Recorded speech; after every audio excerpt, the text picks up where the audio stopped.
disunnahkan seorang khatib Jumat mengucapkan kalimat ini, amma ba'du.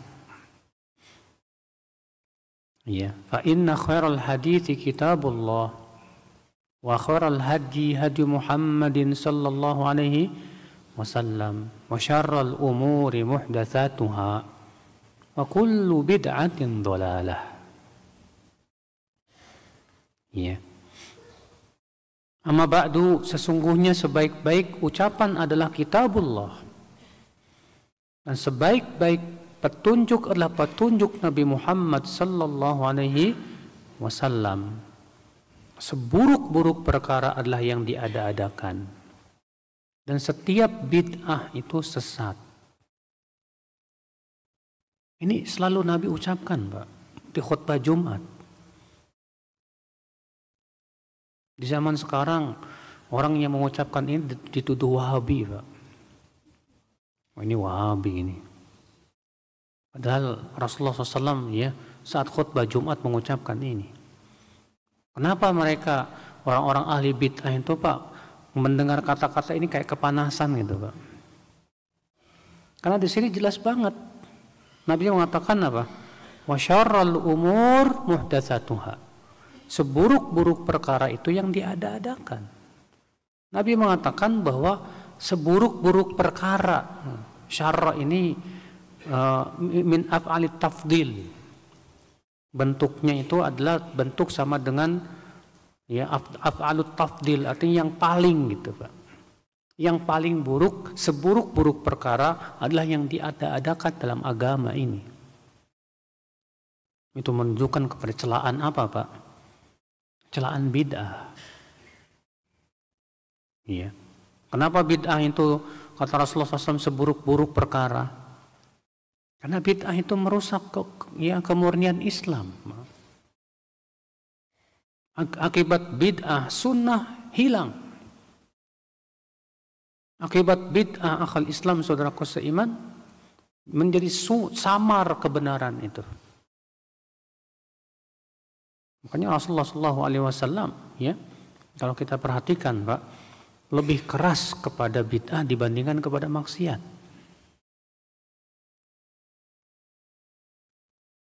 Contohnya saja ketika Rasulullah menyebutkan tentang Khawarij, tentang apa? Firqah Khawarij. Siapa Khawarij itu, Pak? Khawarij itu sebuah kelompok yang punya pemikiran bahwa pelaku dosa besar itu kafir, murtad dari agama Islam, halal darahnya. Apa kata Rasulullah SAW tentang orang Khawarij itu, Pak? Kilabun nar, kilabun nar, kilabun nar. Anjingnya api neraka, anjingnya api neraka, anjingnya api neraka. Apa kata Rasulullah tentang kelompok Qadariyah? Siapa Qadariyah itu? Kelompok yang menolak adanya apa? Takdir. Kata Rasulullah, al-Qadariyatu majusu hadhil ummah. Qadariyah itu majusinya umat ini. Keras Rasulullah terhadap apa? Kebid'ahan, terutama kebid'ahan dalam akidah. Tapi terhadap maksiat, Rasulullah tidak sekeras terhadap bid'ah. Ketika ada seorang sahabat Nabi SAW yang masih suka mabuk-mabukan. Tapi sahabat Nabi ini suka duduk di majlis Rasulullah dan suka mencandai Rasulullah sampai Rasulullah tertawa terbahak-bahak. Tapi dia sering minum arak, sampai sering dicambuk oleh Rasulullah SAW. Suatu ketika dia ketahuan minum arak, dicambuk oleh Rasulullah. Lalu ada seorang sahabat melaknatnya dan berkata, la'anakallah, semoga Allah melaknat kamu. Apa kata Rasulullah? La tal'anu, jangan kalian laknat dia. Fa innahu yuhibbullah wa rasulah, dia masih mencintai Allah dan Rasulnya. Iya. Karena memang bid'ah itu merusak agama banget, Pak. Saudaraku seiman rahimani wa rahimakumullah jami'an. Lalu Nabi mengatakan apa? Wa kullu bid'atin dhalalah. Dan setiap bid'ah itu apa? Sesat. Ini juga nih, Pak, bikin panas telinganya orang yang doyan bid'ah, Pak. Karena Nabi mengatakan semua bid'ah Setiap bid'ah, kata kullu itu artinya apa? Semua. Iya. Tidak boleh dikecualikan kecuali ya tidak boleh khususkan kecuali dengan dalil. Maka orang yang mengatakan ada bid'ah hasanah wajib membawakan dalil. Mana dalilnya? Karena Nabi mengatakan kullu, semua. Kullu itu artinya apa? Semua. Dan batil orang yang mengatakan katanya kullu itu maknanya tidak semua. Zaman sekarang kan berusaha mereka mematahkan hadis ini. Kata mereka kullu itu artinya tidak semua. Lalu membawakan ayat-ayat yang seakan-akan menurut mereka menunjukkan kata kullu itu tidak semua. Padahal sebetulnya ayat itu menunjukkan semua. Tapi mereka aja nggak paham. Iya. Seperti firman Allah Subhanahu wa taala dalam surat apa itu? Al-Kahfi itu. Ta'khudhu kulla safinatin ghasba. Ya'khudhu kulla safinatin ghasba. Si raja itu mengambil semua perahu itu dengan rampas. Kata mereka apa? Padahal yang diambil oleh raja itu yang bagus-bagus saja. Itu menunjukkan kullu tidak semua. Kita katakan semua di situ. Loh kok ke semua? Iya, buktinya Nabi Khidir membolongi perahu itu. Supaya apa perahu itu dibolongi oleh Khidir? Supaya tidak dirampas oleh siapa? Maka kulla di sini tetap pada kata semua, Pak. Dan yang menunjukkan bahwasannya yang diambil yang baik-baik saja perbuatan Nabi Khidir. Maka dalam qiraat yang lain walaupun itu qiraat syadzah tapi sanadnya sahih ya, ada qiraatnya begitu, ya'khudhu kulla safinatin jayyidatin ghasba. Yang mengambil setiap kapal yang bagus itu secara rampas. Ikhwatul Islam, saudaraku seiman. Demikian pula mereka berdalil dengan ayat tudammiru kulla syai'in bi amri rabbiha. Angin itu menghancurkan segala sesuatu dengan perintah Rabbnya. Padahal kata mereka yang dihancurkan itu orang-orangnya saja. Rumah mereka enggak. Berarti kata mereka kullu itu tidak menunjukkan semua. Kita katakan semua. Kenapa? Karena kata kulla dalam ayat ini berhubungan muta'alik dengan apa? Amri rabbiha, perintah Rabbnya. Angin itu menghancurkan segala sesuatu dengan perintah Rabbnya. Artinya yang dihancurkan oleh angin itu yang diperintahkan oleh Allah untuk hancur. Adapun yang Allah tidak perintahkan hancur, enggak hancur. Ya. Bayangkan Pak, kalau kullu di situ ya, kullu di situ artinya tidak semua. Lalu bagaimana dengan firman Allah? Wa khalaqa kulla syai'. Allah menciptakan segala sesuatu. Jadi kalau kullu itu tidak semua artinya apa?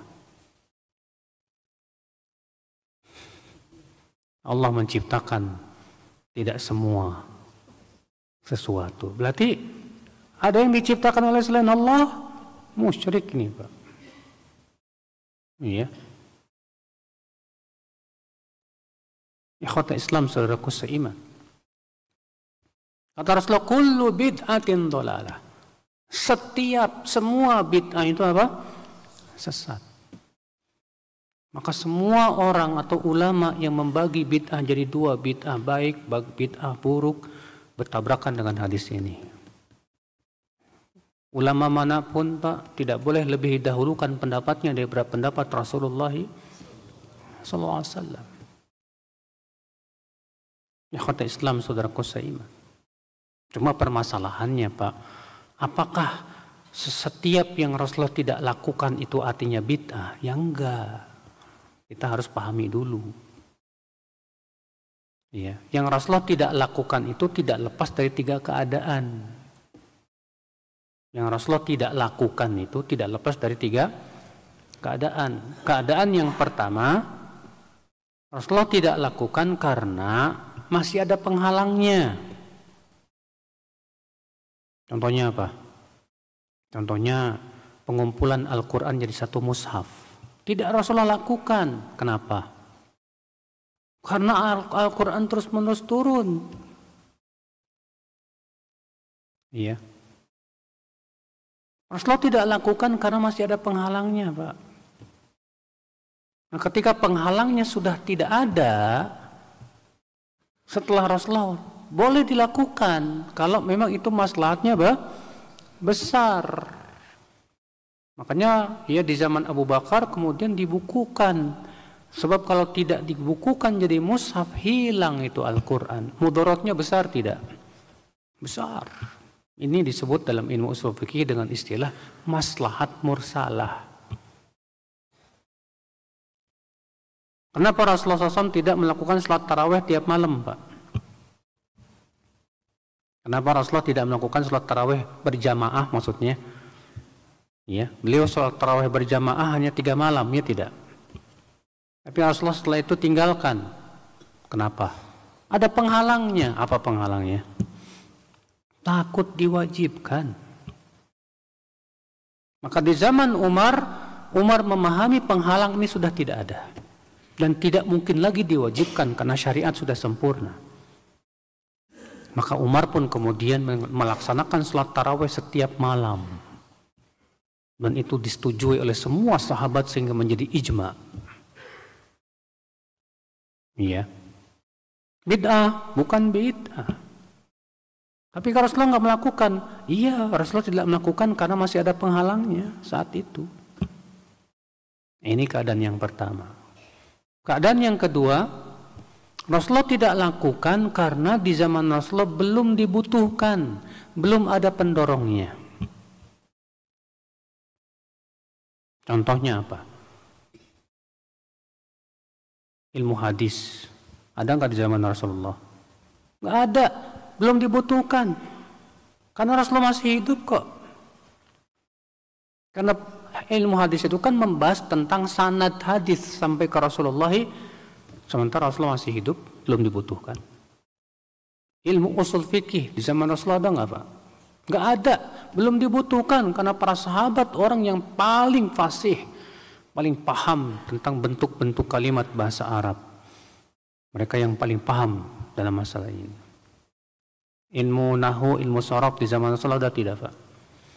Belum ada karena belum dibutuhin, Pak. Kapan ilmu nahu itu ya pertama kali dibuat di zaman Ali bin Abi Thalib.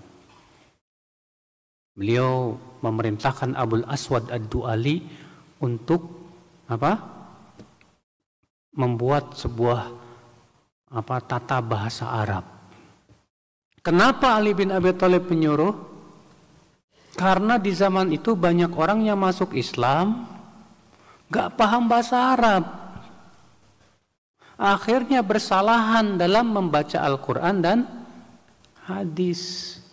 Maka Ali khawatir ini bisa berubah ini. Akhirnya disuruh oleh Ali bin Abi Thalib, beliau perintahkan Abul Aswad Ad-Du'ali ya untuk membuat tata bahasa Arab. Dalam rangka apa, Pak? Dalam rangka melindungi Al-Quran dan hadis. Ilmu usul fikih, kenapa para ulama membuatnya, Pak? Dalam rangka untuk melindungi Al-Quran dan hadis supaya tidak dipahami dengan salah. Ilmu hadis kenapa dibuat oleh para ulama, Pak? Dalam rangka melindungi hadis supaya tidak ada orang sembarangan berdusta atas nama Rasulullah sallallahu alaihi wasallam. Jadi Rasulullah SAW tidak melakukannya karena di zaman beliau belum dibutuhkan. Belum apa? Ketika Rasulullah sudah wafat dan sangat dibutuhkan, kalau tidak dilakukan bahkan bisa mudarat besar, boleh. Itu disebut dengan maslahat mursalah, tidak termasuk bid'ah. Iya. Apa sih bedanya maslahat mursalah dengan bid'ah itu? Kalau maslahat mursalah itu, Pak, jelas kelihatan banget maslahatnya. Dan kalau ditinggalkan bisa menimbulkan mudarat. Kalau bid'ah Kalau tidak ada pun nggak memberikan pengaruh apa-apa. Antum kalau antum tidak merayakan Maulid Nabi nggak ada pengaruh kok. Iya, nggak ada pengaruh apa-apa kepada kesempurnaan Islam, kepada Al-Quran, kepada Sunnah. Iya. Tapi kalau kita mempelajari dan mengkaji tentang sirah Nabi, manfaat tidak, Pak? Manfaatnya besar. Keadaan yang ketiga, Rasulullah tidak lakukan, sementara penghalangnya tidak ada. Dan pendorongnya pun sudah ada di zaman Rasulullah, dibutuhkan. Tapi Rasulullah tetap tidak melakukannya. Maka yang ketiga ini tidak disyariatkan. Tidak apa? Disyariatkan. Sebuah contoh misalnya, ya dalam sebuah hadis disebutkan Rasulullah SAW sholat Idul Fitri dan Idul Adha tanpa adzan, tanpa qomat.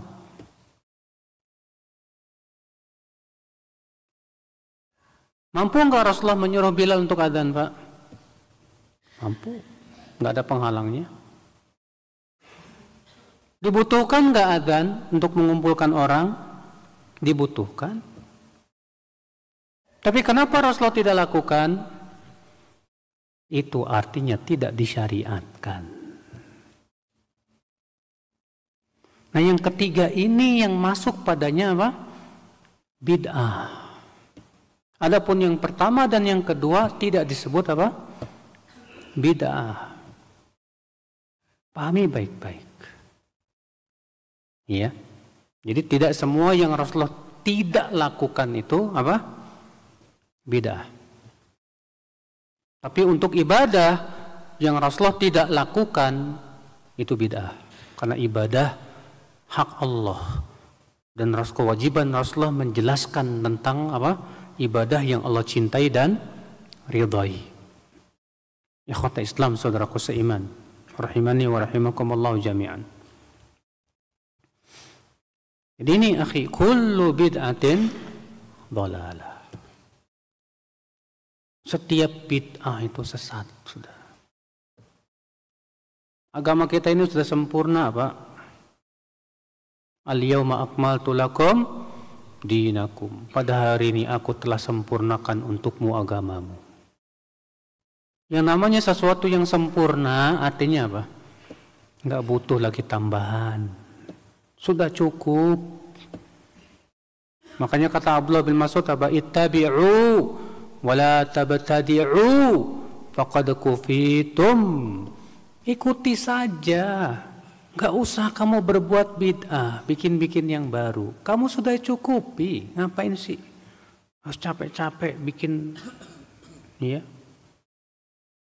Yang udah jelas ada dalilnya aja susah dikerjain. Mau bikin-bikin yang baru. Makanya antum lihat, Pak, orang yang doyan bid'ah itu paling berat untuk mengamalkan sunnah, Pak. Sibuk dengan yang bid'ah.